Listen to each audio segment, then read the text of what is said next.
Welcome to the Steroids Podcast with your host, Dan the Bodybuilder from Thailand. Boom! Boom! Let's get started here. The Steroids Podcast is brought to you by Ultimate Guide to ROIDS, 109-page ebook by Dan the Bodybuilder from Thailand. Now, for the first time in bodybuilding history, you have someone with no corporate interests and no obligation to please anyone, not walking on eggshells to not offend. Ultimate Guide to ROIDS gives you the information, the whole truth, not a full truth and a half truth, full truth. Ultimate Guide to ROIDS gives you the keys to the Lamborghini, gives you the information, and lets you decide what to do with it. It's a crime this information has been suppressed this long. Now let's get on with the podcast. What's up? Dan the Bodybuilder from Thailand here. Only made you guys wait a week until the next episode. You know what? Stand up if you're sick of this bullshit. 2020, the world turning into some kind of dictatorial, fascism, Nazi state, okay? Stand up if you think that is fucking stupid. Because it is. And I want to say this. I want to say this too. You listeners out there, all right? You better not be one of these pussies that is walking around scared of a virus. Walking around scared of something.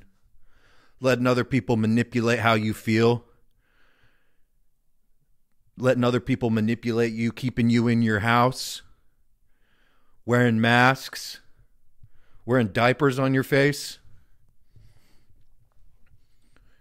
You know, most people that are doing this, they like being manly. They like being strong, doing bodybuilding, and extra masculine. And there's been lots of diseases over the years, human history. Plagues and shit. This is the only time in human history that the earth has been shut down and making everyone not be able to function and putting you all under house arrest because there's supposedly a thing floating around out there. Our ancestors would just be so appalled at, you know, the current state of the world and the state of acceptance and the state of fear that humanity is currently in. And also, if you're a man and you're all pumped up on steroids and shit, but you're scared of some fucking virus and you're walking around with a diaper on your face, ancestors fucking ashamed of you. Don't be scared of that shit. Man, this shit is just... Because it's just going on and it's not going to stop because it's like psychological warfare and shit. If we don't fucking say no, man, what's going to happen to humanity is just sick. What they've got planned, what these evil motherfuckers controlling the world have planned for us. So, goddamn. Some people been asking, what music do I like to listen to when I train? I like to listen to Megadeth. I like Megadeth. I like rock and roll music. I don't like new music. New music, like everything else that is new, sucks a dick. The good shit is old cars, old houses, old cities, old music, old steroid cycles. Not this new shit. This new shit sucks. New bodybuilding sucks. Current bodybuilding sucks. New self-driving cars suck. New phones that we got to get the new one because it just came out and we're addicted to consumerism sucks. Fake food sucks. Fast food sucks. It morphs your body into a piece of shit.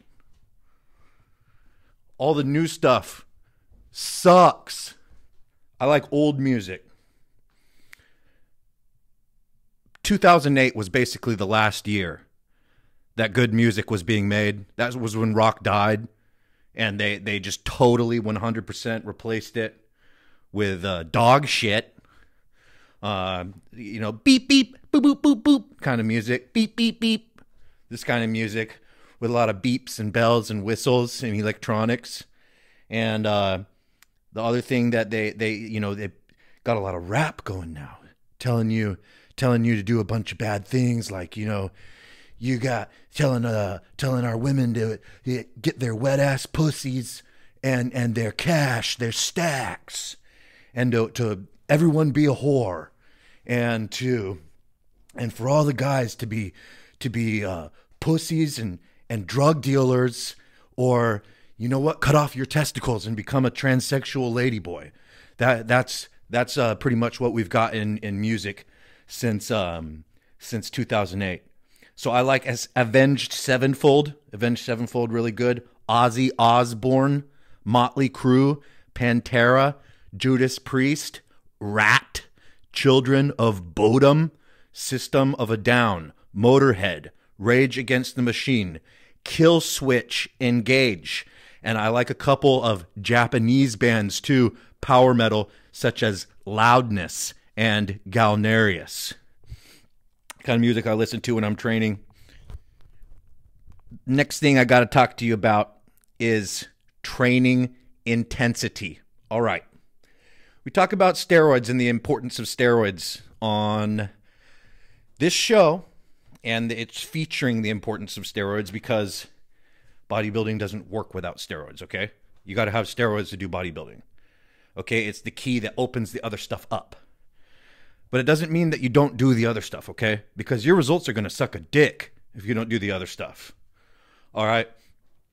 If you go into the gym and you're in there worrying about what other people think of you, if you train too hard or you make too much noise, or you don't look so cool or pretty when you're training, you look ugly while you're training and you're worried about that, or you're like, oh, I don't want to get in pain when I'm training.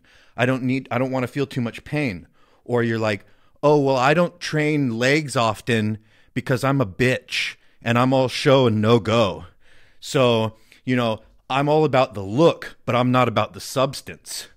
I'm all about having my big arms that look strong, but really I got these PVC pipes for legs, and pretty much I've got no power. I've just got these show muscles up top that can do a little something, make me, you know, try to have this image that I'm this strong, powerful man, but my base is just a melted piece of shit. And you know, I can't put a couple people on my back and squat down. I can't lift up stuff heavy. I can't control heavy weights. I can just pretend like I'm strong with my big steroid arms. I take steroids. I take chemicals to make me buff, but I don't even have the biggest, strongest part of my body, my legs, where all the human body's power is generated from. I don't train it because I'm a pussy. I'm a pussy who's all show and no go. I have no substance behind my bodybuilding.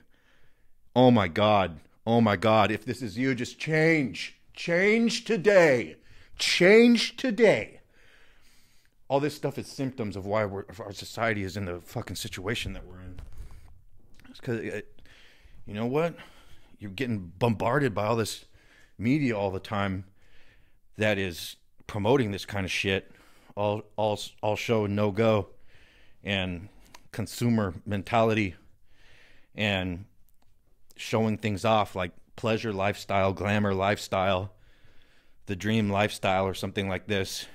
And you got people that are famous and shit, and they're just some bastard. They're not even nice people.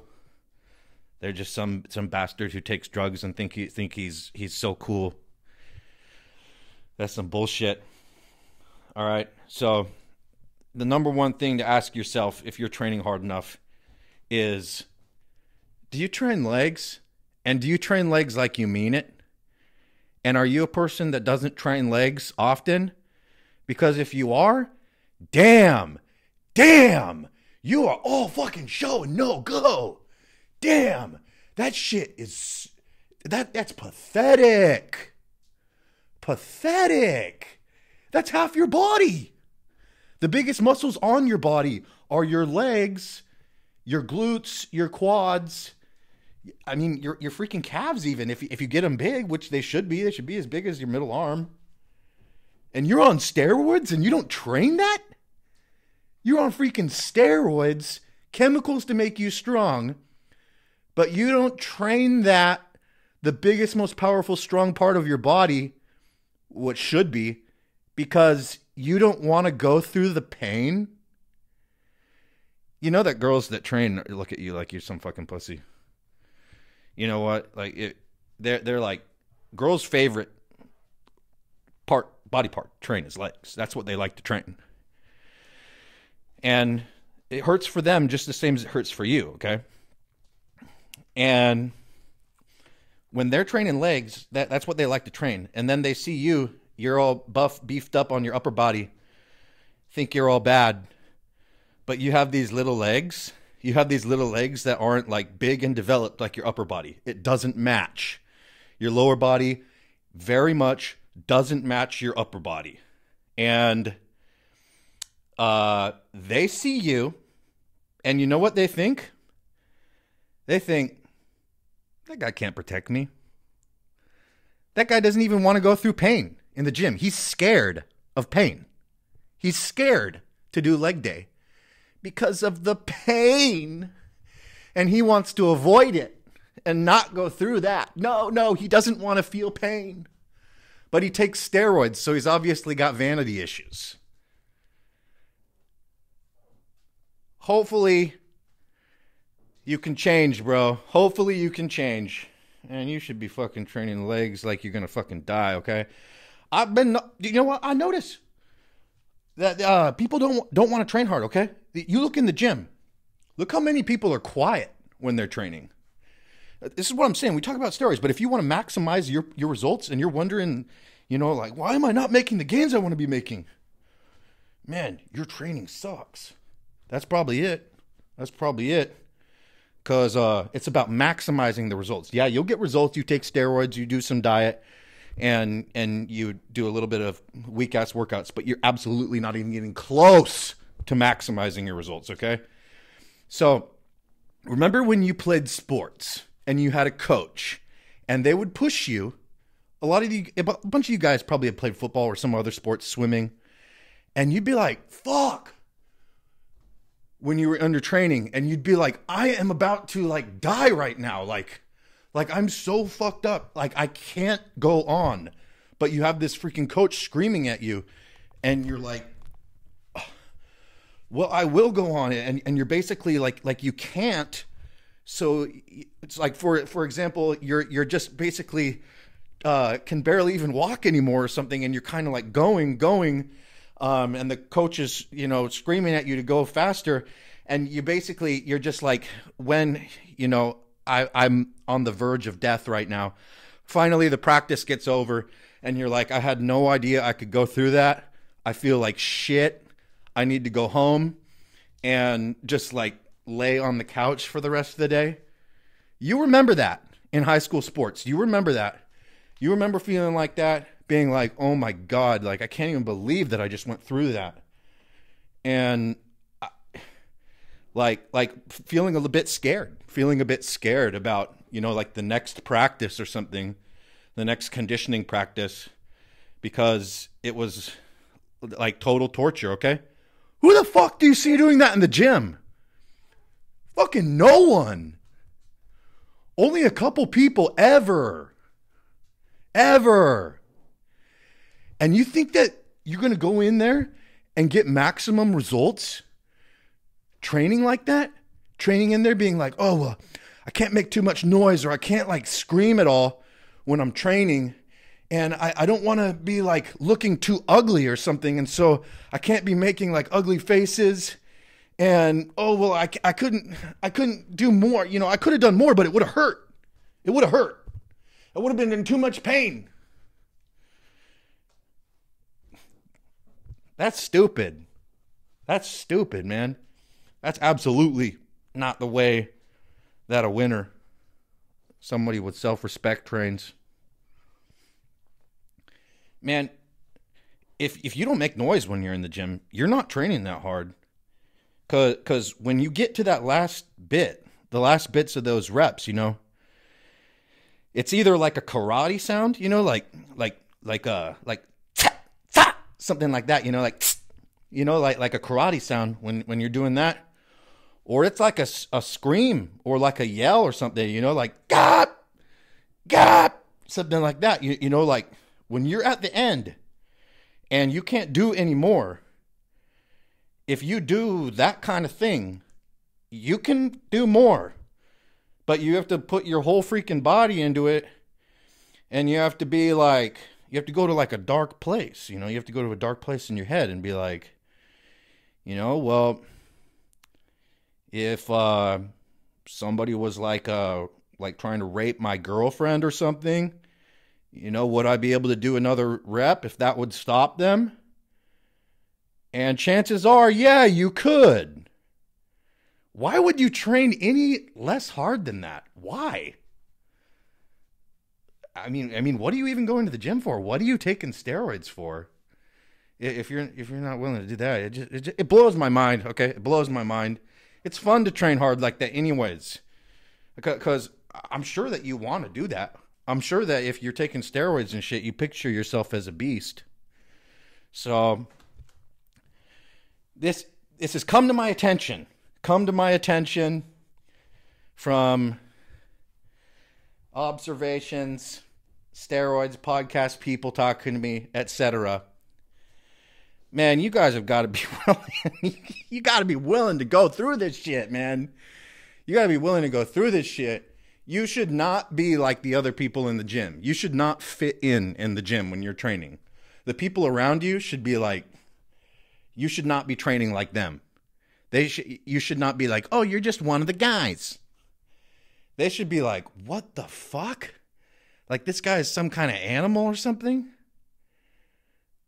Yeah, because you're in there playing it like a sport. You think that if you're going across the finish line or something, playing a sport, that you're not going to be going like, ah, or, or like even on a fucking bike, trying to win a bike race. And the other guy is not, he's coming up on you. What are you going to do? You're just going to be quiet and sit there pedaling? Or if you got a guy, you're playing the football, the American football, and the guy, you're coming up on the end zone, game-winning touchdown, fourth quarter, time's running out. And you got this guy here, and he's big, and he's between you and that end zone, and you have to run this fucker over to get into the end zone and win that game. What are you going to do? Be quiet? You're going to be quiet and just you're going to get freaking smeared. You're going to get smeared, okay? You have to let out noise. That's how you win. All right? So if you're doing bodybuilding, you're taking steroids, you're taking drugs to do your bodybuilding and shit, man, you need to be doing it like sports. You should be training like sports. You shouldn't look anything like the other people training in there. Should be like sports. All right. On to the next thing. If you guys want to talk to me on the phone, we can do that. 1 hour phone call consultation. I do those $59 for the hour and do that over WhatsApp. If you guys want to talk to me on the phone, hit me up. steroidspodcast@gmail.com. Talk about training, diet, steroids, side effects, planning your cycles, whatever. I'm an open book. You can get on the phone with me. And the other thing is, if you want to join and do the 1 month daily text messaging on WhatsApp with me, that's $99 USD for a month. You can send me as many questions as you have every day. Training, diet, steroids, cycle, side effects, et cetera, whatever you need, bodybuilding related. And I will help you answer your questions every day. Some guys that do that program with me, they need to ask more questions. And then other guys, they don't need to ask as many questions. I always respond to everybody's questions. Anybody's questions. I always respond to your questions within 24 hours or less, and you don't have to wait for me to reply to each individual questions. You can load me up, send me as many questions you want each day, okay? And I'll always get back and answer your questions in 24 hours or less. So that's the WhatsApp 1 month daily text messaging. All right. The first question for today is from Nate. Steroids podcast question. I have developed benign prostatic hypertrophy, and I'm assuming with your 45 years old and up listeners, this is not uncommon. I remember you discussing benign prostatic hypertrophy in relation to estradiol in an older podcast. Could you discuss what steroids and SARMs to avoid and management options? Also, once benign prostatic hypertrophy, going to refer to that as BPH going forward, has set in, is it possible to shrink it? As always, I and thousands of others appreciate your hard work and honesty. Love the podcast. Good question. Very under-discussed component of steroids use. The prostate is the most sensitive tissue in the body to male hormones, steroids. So it's laughable that you don't hear much about that from steroid users. It's not something you hear about, that they're having prostate issues. That's laughable. It's very common. It's very common for the steroid users of all ages. So Nate mentioned something about estradiol, which is the potent form of estrogen that your body makes, affecting it. And yeah, that's true. If you're on testosterone or Dbol or something that produces a lot of estrogen, and your estrogen gets up high, that estrogen will get into your prostate and it will mix with the dihydrotestosterone in your prostate, and it'll make your prostate swell up. And what this feels like is it makes it hard. It makes you need to pee a lot, and it can make it hard to get the pee out, feeling like you have to like press the urine out of your body. Or the urine stream is not very strong. It's kind of a weak stream. Got to wake up in the night a lot to go pee. It's benign prostate hypertrophy, so your prostate's swelling up, not because you have cancer, just because it's swelling up. So the number one thing when this happens, this is usually a symptom of high estrogen levels. So if you've got this sensation going on, the first thing you're going to do is take anti-estrogen. So if Arimidex and exemestane is not working because it's hard for you to control your estrogen, I would recommend letrozole. It's much stronger per tablet than exemestane or Arimidex. So you've got to get your estrogen under control. If you cannot get your estrogen under control with the anti-estrogens that you're using, then you're going to have to lower your testosterone dosage in order to make sure you get your estrogen under control. If you have your estrogen under control and you are still having problems, you need to reduce your testosterone dosage, because testosterone creates dihydrotestosterone, DHT, which is the main chemical that really has a strong effect in the prostate, because it mixes with a enzyme in your body called 5-alpha reductase, which transforms testosterone into dihydrotestosterone, which is a very potent masculinizing hormone that binds very strongly in your prostate. So once you got your estrogen down, if you've still got problems, then you need to reduce your testosterone dosage and any other aromatizable compound in your steroid cycle. Usually this will solve it, okay? And the swelling will go down and you'll notice more ease in urinating. And not needing to so frequently or so desperately. But there can be other factors. Proviron and Masteron affect the prostate more than any other steroid. Those are really the two main ones where if you've got everything else going right, you got your estrogen low, you're not taking much testosterone, like you're taking like now only 250 milligrams or something like that per week, and you've still got prostate issues, you're probably on Masteron, or you're probably on Proviron. And if you're not, and you're still having prostate issues, then you're probably running massive dosages of something else, possibly Tren.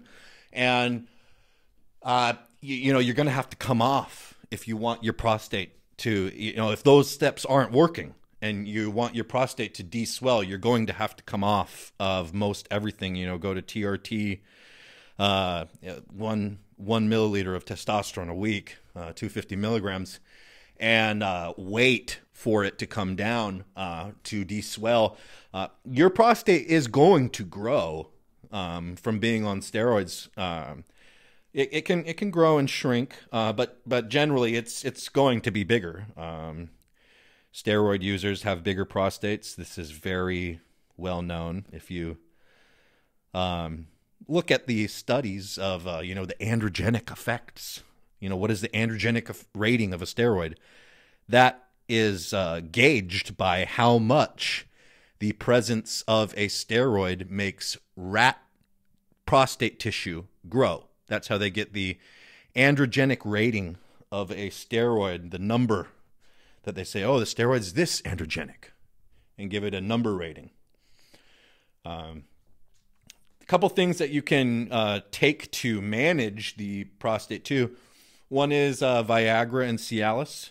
That will relax the muscles in that area a bit and allow better urine flow. So you'll be able to urinate easier if it's hard for you to urinate. If you take Cialis, 10 to 20 milligrams. And another one is there's a couple dihydrotestosterone conversion blockers. So it's aromatase inhibitor blocks the production. It inactivates the aromatase enzyme that transforms testosterone into estrogen. Well, a 5-alpha reductase inhibitor makes it so that 5-alpha reductase is not able to do its job in the body, that enzyme of transforming testosterone into dihydrotestosterone. So the two 5-alpha reductase inhibitors are finasteride and dutasteride. And you could experiment with those. People use those to prevent hair loss as well, because hair loss is caused by dihydrotestosterone. It can have permanent negative sex drive effects, taking those, because it can have some kind of a permanent effect on your 5-alpha reductase production. That's anecdotal that happens, but it happens enough that it's a known effect, and can have really extended erection problems and sex drive problems from using 5-alpha reductase inhibitors. So you want to stay away from that if you can. All right, next question is from Sean. Hi, would you consider doing a piece on your podcast for performance-enhancing drugs for the older trainer over 50 and beyond? There doesn't seem to be much info out there about the subject, or do you think the same rules apply regarding dosages no matter what the age, depending on results required? Okay, so the steroids dosage, it works for older guys the same that it works for younger guys, where it responds in an incremental manner. The more you take, the bigger you get. And the amount that you take is not going... if you take as much as a younger guy, you will have similar results in size. So they work regardless of the age. There's been some interesting studies done on men over 70 comparing to men who are 18 on steroids and comparing the muscle mass gained per dosage, and it's similar, which shows that the main thing making older men's muscle and strength go away is not some kind of metabolic thing happening or age-related thing happening. It's just basically the fact that their testosterone went lower with their aging. When you're older like that, you want to take things that are going to be easier on your cardiovascular health, because that's basically the main concern there. And so things that are very stimulating, like Trenbolone, Superdrol,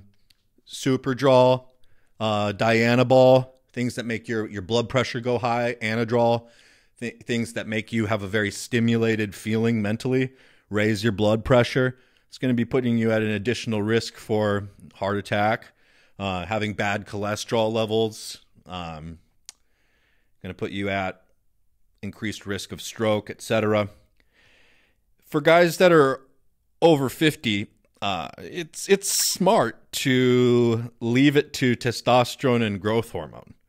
And if you want to be extra big and extra strong, use higher dosages of those two, while making sure that your cholesterol, which normally isn't really affected much by testosterone, and your blood pressure are within range. And then that's definitely the safest route for guys over 50. I'll say some common dosages for guys that you've seen, where you see a guy over maybe 60 years old or so, and he's ripped and he's buff, that you're looking at something like 750 to 1,000 milligrams of testosterone per week and 3 to 5 IUs of human growth hormone per day. That kind of look. So it's like a enhanced or very strong hormone replacement therapy, natural hormone replacement therapy regimen. If you use the other ones, you're definitely at an increased risk of negative events happening to your health than younger guys, as you gain age like that and become more susceptible to cardiovascular problems. Dom asks, "Hey Dan, hope all is well, bro. Just had a quick question. Been reading around forums, and many guys say if you take orals with food, especially fatty foods, you get less absorption, and they just go through your digestive system. Is there any merit to this? Thanks for your help." Taking orals on an empty stomach or taking them with food, they work either way. They work both ways. I will tell you that steroids are lipid cholesterol-based molecules. So if you eat fat with them, theoretically, that should help them to absorb, because as the fats are absorbed into your system, the steroids, which are also fat-based, will have mixed with them, and it will help pull them across the cell membranes into your bloodstream. So I would not worry about it too much, because it doesn't matter either way. They absorb whether or not you take them with food. But it's common practice to take orals with meals or slightly after meals, especially among like high-profile trainers that are training pro bodybuilders, and they're telling their guys what to do. It's pretty common practice for them to tell those guys to be taking orals with their meals. That's kind of how they use the orals. All right, next question is from Lewis. "Hey, Dan. All the info from the podcast always helping me get results. I just wondering what your thoughts are on which cycle would be best for purely cosmetic effects and just to maintain current size and body composition. 350 milligrams test propionate with 250 milligrams testosterone per week, or 350 milligrams test propionate with 300 milligrams equipoise per week."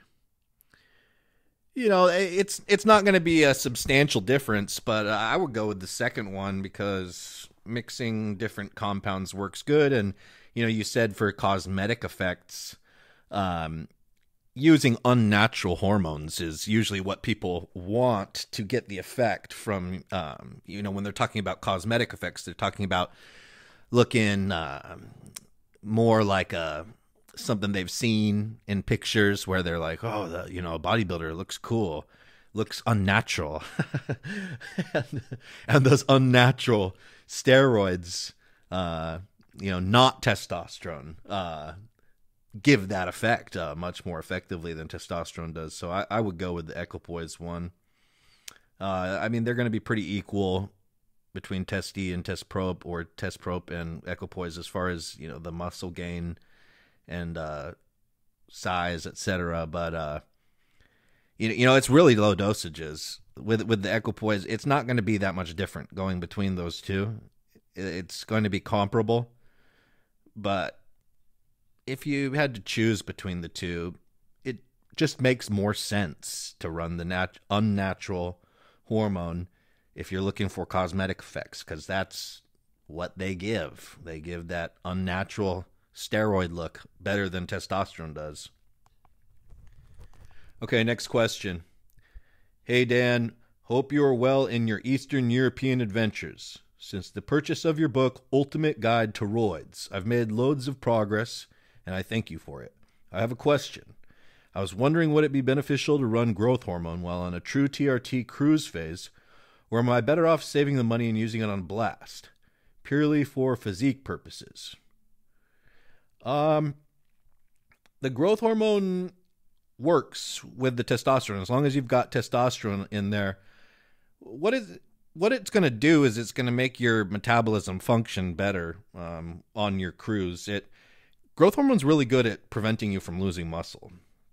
If you keep the growth hormone in there and you do your cruise, you're definitely going, if you're a big guy, especially, like if you're a big guy, because, cruising on 1 milliliter testosterone, that's such a pipe dream, man, to stay the same size as you are, like holding your size on that. If you're a big guy, like, man, you guys, these people on like YouTube and shit, they're just telling you what you want to hear. They're like always talking about their TRT and how they're like always on TRT and all this shit, like making a big deal about that. That's what they're talking about all the time. Their TRT. That's such a load of shit. That is such a load of shit. Bodybuilders like steroids, okay? They don't want to be on TRT. They fucking like steroids. They're bodybuilders. Duh. They don't like being on TRT. They're totally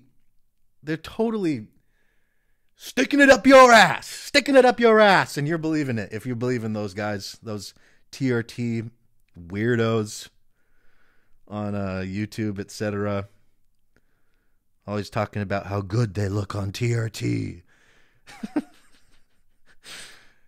Losers. It's going to help you if you combine the growth hormone with the testosterone, and you're doing the TRT, 250 milligrams of test per week, and you're doing a couple units of growth hormone. It's going to help you stay bigger and not lose, much like fullness size when you're off cycle, or as much fullness size. So that's what it would be good for, mostly, would be when you're on your cruise. If you wanted to take like an extended cruise or something, keeping the growth hormone in there would help you to not lose size. Otherwise, after 3 months or so on 250 milligrams of test per week, if you're a big dude, way bigger than natural, then you're going to be losing significant size at that point. I like to use growth hormone on blast. If money was no object at all, yeah, you can use it during cruise. I mean, I've done it in the past when I was experimenting with using growth hormone year-round. But these days, I just think that growth hormone's good when you're on a blast, and then other than that, it's like, go off of it. Like, you really need... It's up to you. It's personal preference, man. Next question's from Espinoza. Big D. Hey, bud. Halfway through the new podcast. Awesome as always. I was thinking, I know we spoke or you touched on it in a bit in a podcast, but this whole pandemic world, what results would someone have not hitting gym because of the gyms being closed, or having a stupid 16-hour-a-day job but no gym, and like running a cycle? Is there maybe not something to put out there, lazy people, but a cycle to run in these circumstances? Thanks, bud. Love what you do. Yeah, The first like 4 months of the pandemic, I was running a cycle because there was no gym, and I was like, you know what, I'm not gonna go off steroids and not go to gym and just like fall apart. That's what happens. So I went on a steroid cycle, and I went on a strong ass cycle, and things worked out really well for me. Partially though, because I've been doing this for a long time. I would not recommend that if you haven't already like been big before and shit like that. So anyways, what I did was I took about 50 milligrams of Superdrol a day, 10 milligrams Dbol a day, 10 milligrams Turinabol per day, and 25 milligrams of Anadrol per day with 400 milligrams of Test per week. And damn, dude, I definitely looked like I was on steroids, doing like one set of pull-ups a day and like a set of push-ups a day. And during those 4 months, definitely did not lose muscle doing that. Didn't gain muscle, but definitely didn't lose anything. I'm not gonna let the government freaking strip my muscle off me. You know what I'm saying? I'm not letting that happen. You close the gyms and try to make everybody weak. I'm staying on steroids. I'm adapting to this new pitiful environment by doing drastic things like staying on steroids and not training. But if you want to get results and you're not training, you're going to have to take a big ass cycle and be strict with your diet. I was strict with my diet, very strict during that time, during those 4 months. So I basically cut a bunch of fat off, like 20 pounds, and was on the steroids like that. Didn't lose muscle. So that's what it was like for me. But I mean, as you can see, that was a very powerful cycle I took. It's up to you. You don't want it. I definitely do not recommend going off steroids if you don't have gym membership. You got to stay on something or you're going to fall apart, because it's like you're not giving yourself the stimulation of training and you're not giving yourself the hormones that you need to keep your muscle. Oh my God. Talk about a freaking capsizing ship. So you got to at least stay on some kind of, like maybe you normally cruise on like 250 milligrams test or something. Well, if you're not training at all and, it's going on an extended period of time, consider maybe taking 750 milligrams of test and just staying on that, until you have gym access again. All right, next question is from Fozzie. Hi, I love the podcast. Question for the show. What AI and rough dosage would you recommend for Dbol only cycle? Starting 20 milligrams per day, weeks 1 through 4, building to 30 milligrams per day, weeks 4 through 8. Thinking PCT with Clomid, as don't want to use injectables such as HCG. This is my first step into anabolics and worried about gyno. Yeah, well, Clomid won't help you with gyno. You should use Nolvadex. Nolvadex will help you with gyno, and it just feels better to take it too, and it works good as PCT. So I'd recommend replacing what you were saying with the Clomid with Nolvadex, and after you're done with your cycle, running that for about 5 weeks at 20 milligrams a day, Nolvadex. When you're on the cycle too, you're likely going to need some aromatase inhibitor. So if you could get a little bit of Arimidex to use, and if you ever do get a sensitive nipple or something like that, taking a tablet of Arimidex whenever that happens. And if you're taking the tablet of Arimidex, reasonably often, a few times a week or something, and it's still not totally correcting the nipple sensitivity you're having. You said you're worried about gyno. Then running a tablet of Nolvadex with that as well during your Dbol only cycle, and doing 20 milligrams Dbol per day for 4 weeks, followed by 30 milligrams for 4 to 8 weeks. Guys that are thinking like, oh my God, Dbol for 8 weeks.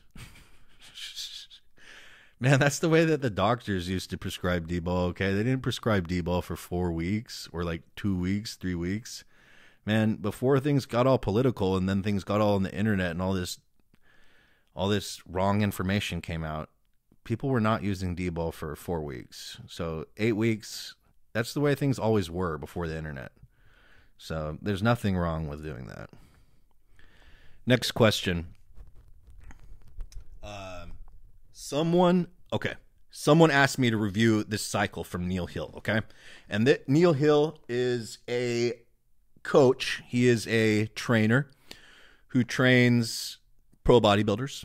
And they got a cycle that he gave to a bodybuilder. And so let's just, pro bodybuilder, to one of his guys to use. And so let's just go over it.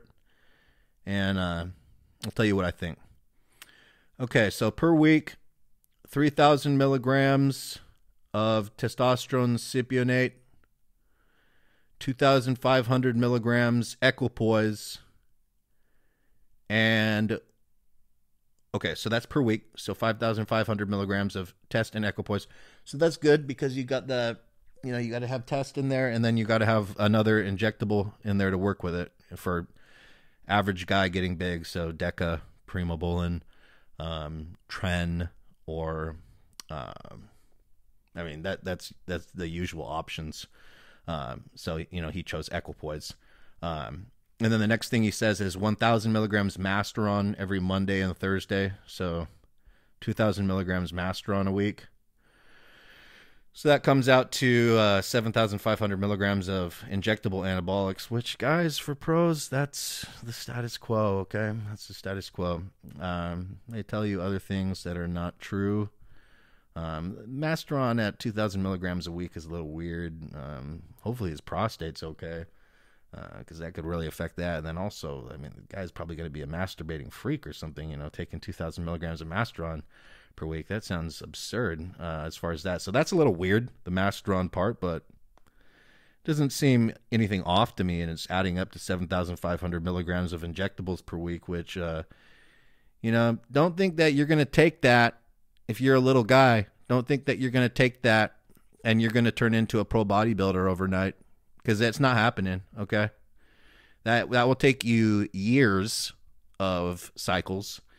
And there comes a point where, you can only put on a certain amount of muscle, your body, per week, per month. So if you think you're going to take 7,500 milligrams of steroids, and then, 6 months from now, a year from now, you're going to be as big as this IFBB pro that Neil Hill is training, like that's a pipe dream. That's not happening.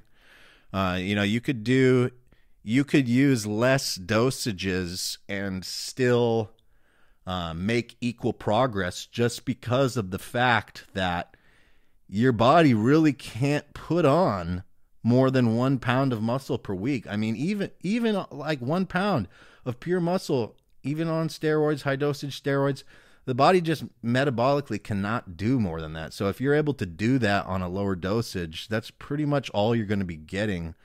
Go get a pound of hamburger, okay? Go get a pound of hamburger and look at that, and imagine you putting that on your body for the next 50 weeks straight, okay? That's insane, okay? So that's what I'm talking about. So you guys that are,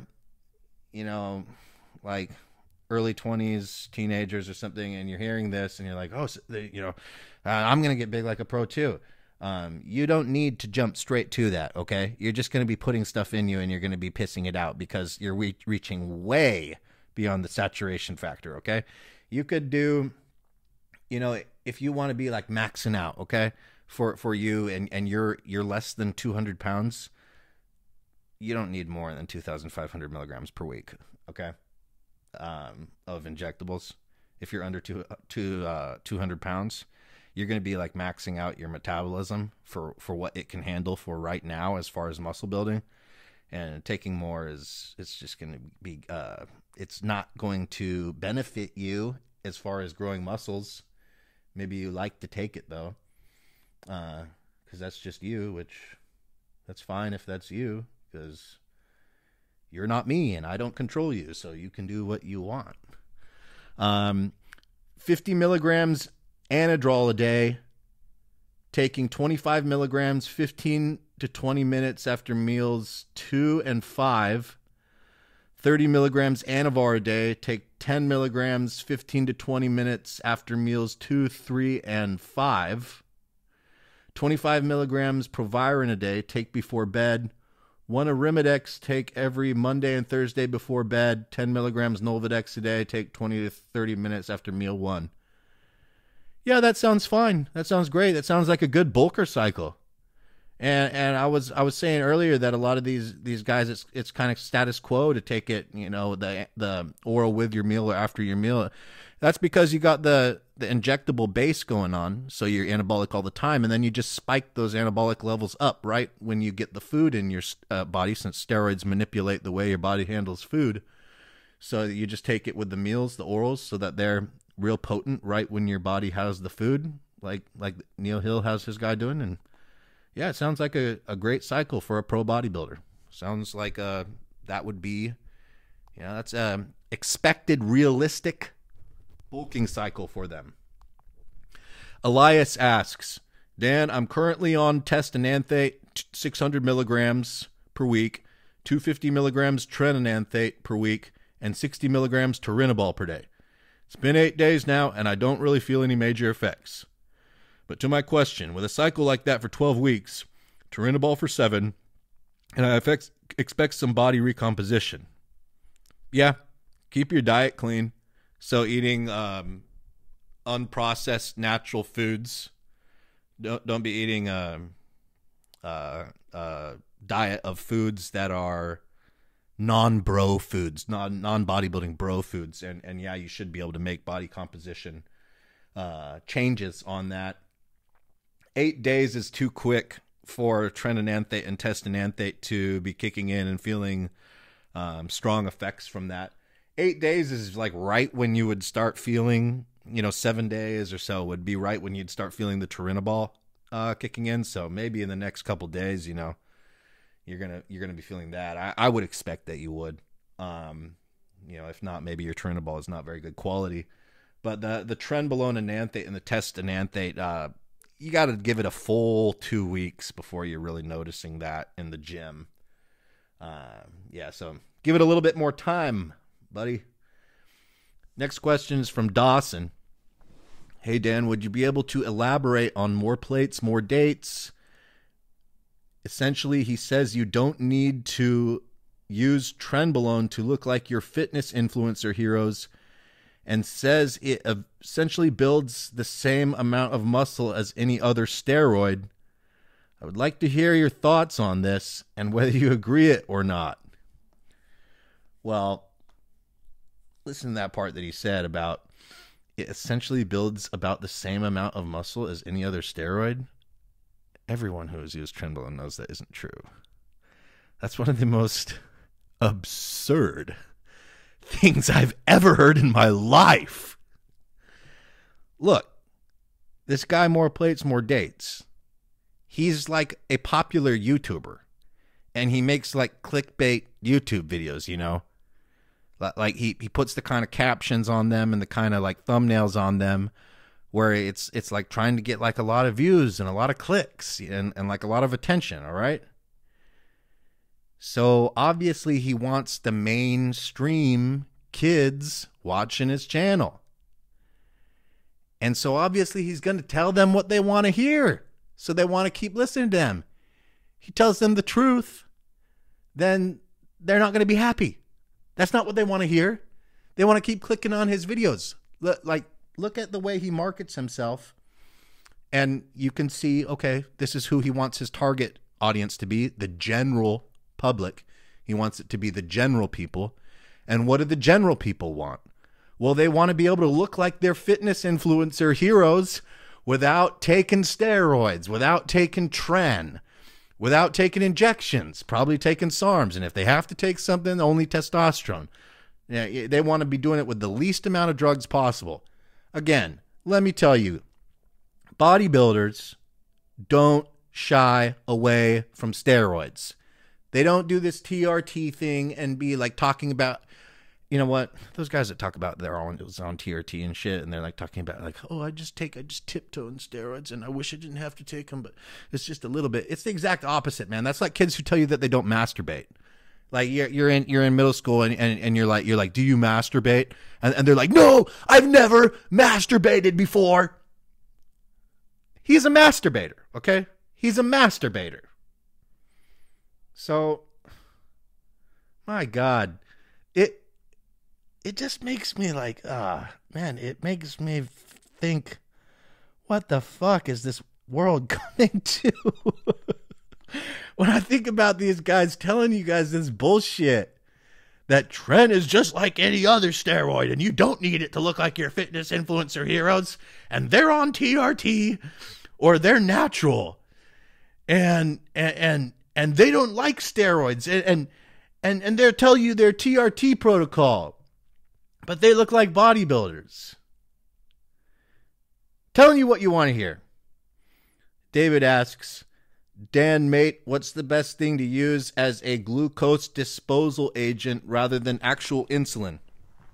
Metformin for sure. It's extremely powerful.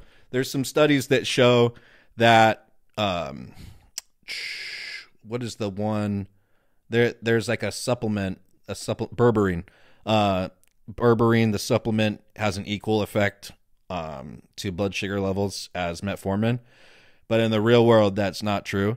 Berberine's okay? Berberine's good. If you want to use a glucose disposal agent or something that makes you more sensitive to insulin, yeah, berberine's okay.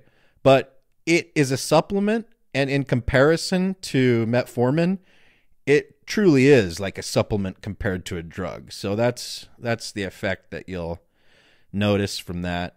But yeah, if you want to use metformin to dispose of some of the carbohydrates you eat, some of the fats you eat, and not absorb them and make yourself more sensitive to insulin, yeah, it works. It works good. If you want something that is a little less than that, a little bit more accessible, but still works, berberine.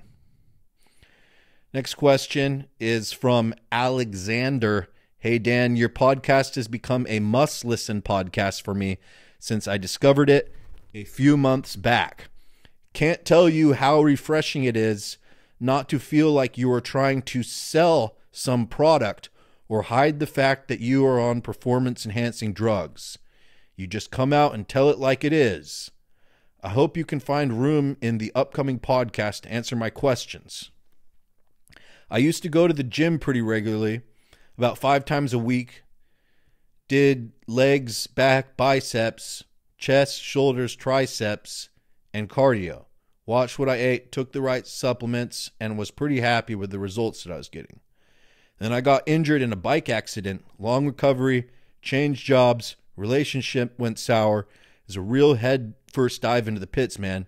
Now I need to get back on the horse, get fit, and start by losing a lot of weight. What steroids would you recommend for this? I know you mentioned Dbol. Take it in the morning before light cardio, which sounds great. You also suggested metformin for fast weight loss, but said this has to be taken with testosterone. Can I use something like Dbol instead of testosterone, as I can't get testosterone where I am? Anything else which is a great way to get those pounds off fast while I'm also working out? Yeah, so it sounds like you went through a bit of a depression, the bike accident, the changed jobs, broke up with your girlfriend, and gained a lot of weight. So there are metabolic effects to depression. Cortisol goes way up, testosterone goes way down.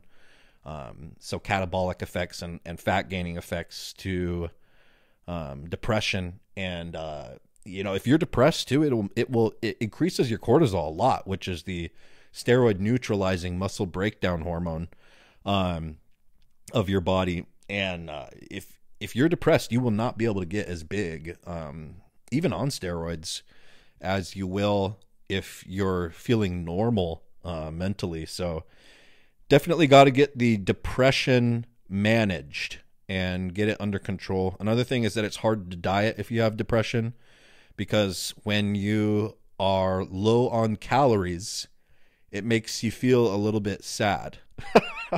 It does, man.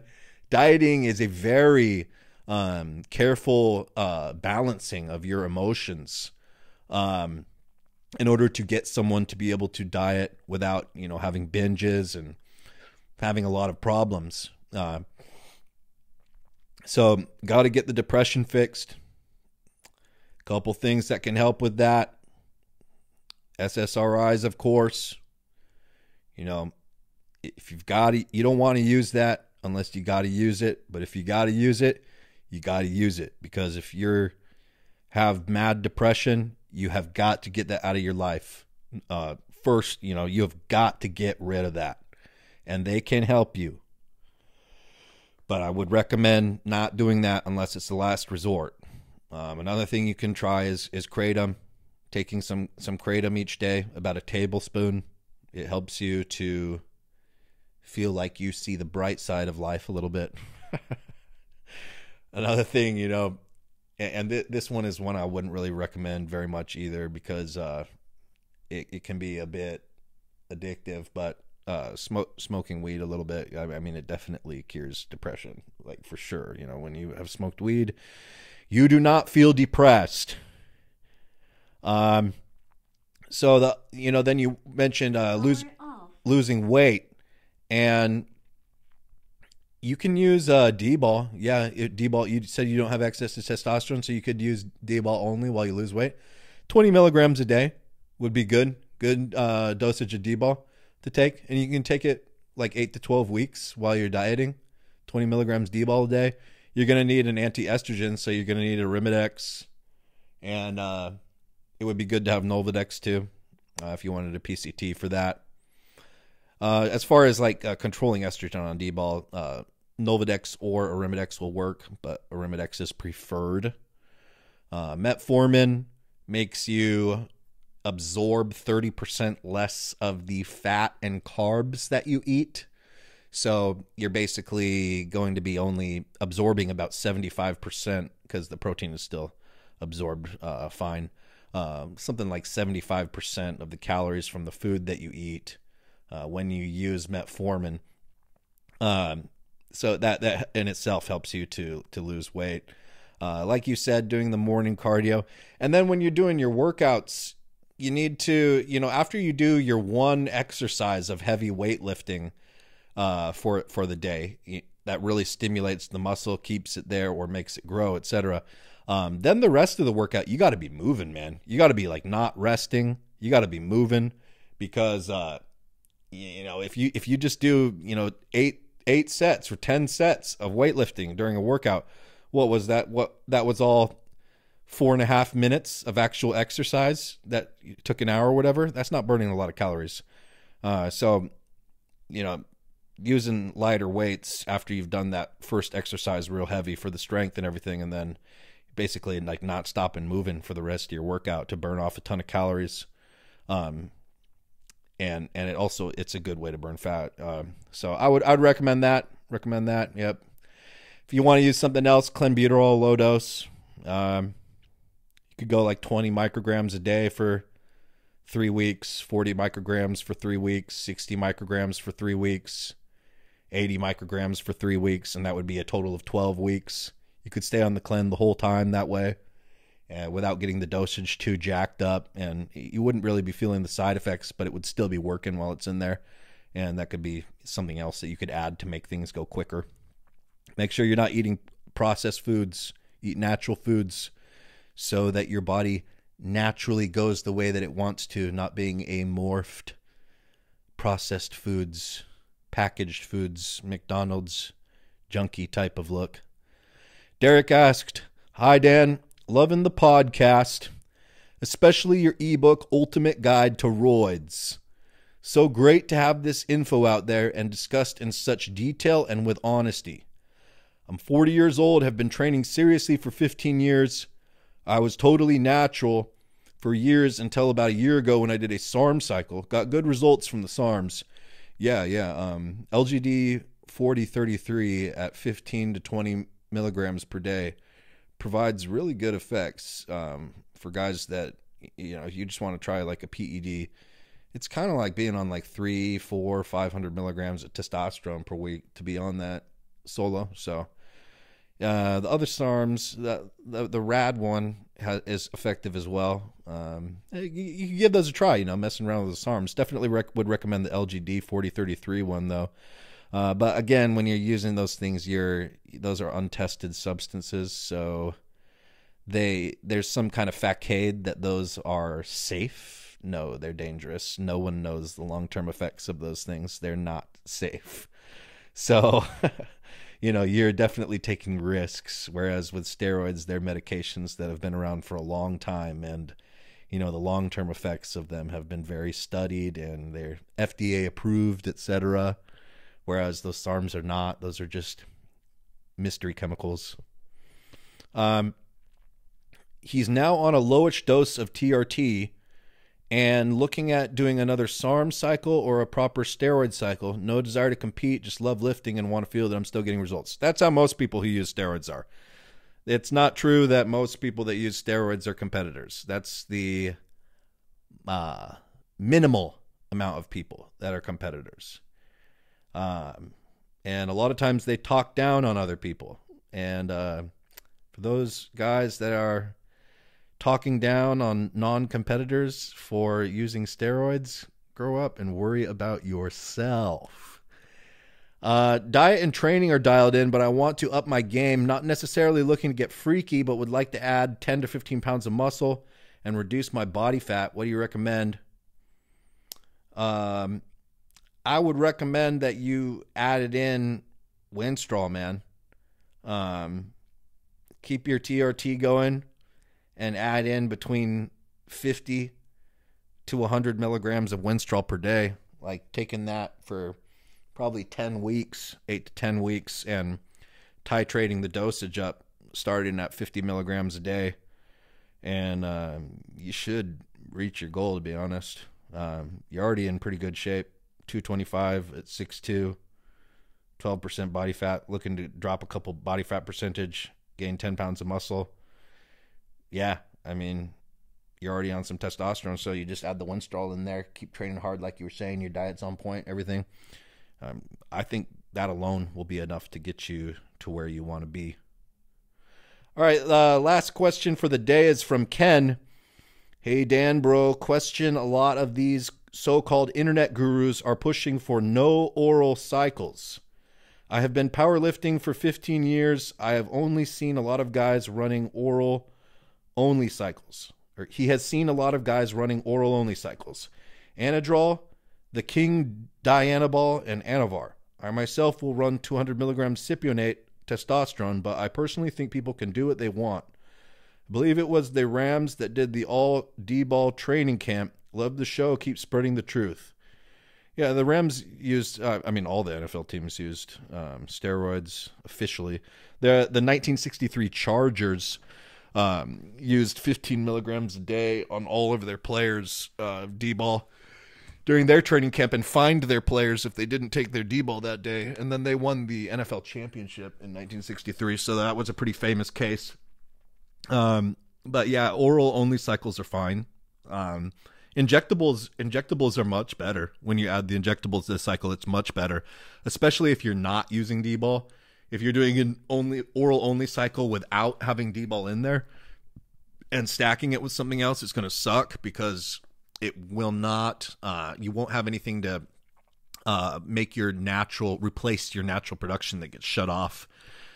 Your natural hormones that get shut off from taking the other oral steroids. And Dianabol can interact with the 5-alpha reductase DHT enzyme, and it can interact with the aromatase enzyme, and it can fulfill the role of testosterone in your body, whereas something like Anadrol cannot, Anavar cannot, Winstrol cannot do those things. So if you do an oral-only cycle, it is good to have at least a little bit of Dbol in there, like 10 milligrams per day. Then that will make any other orals that you use in there better as well.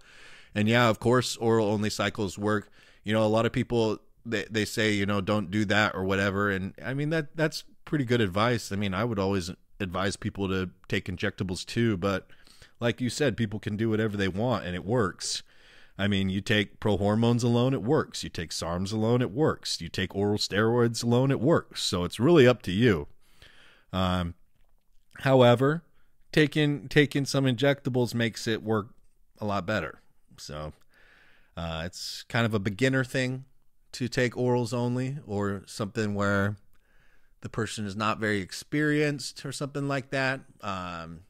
But hey, there are some people that get really good results out of it.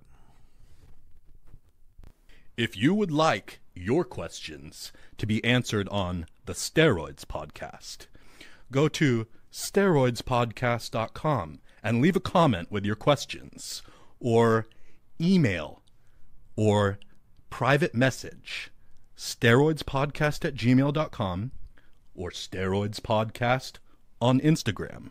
Until next time.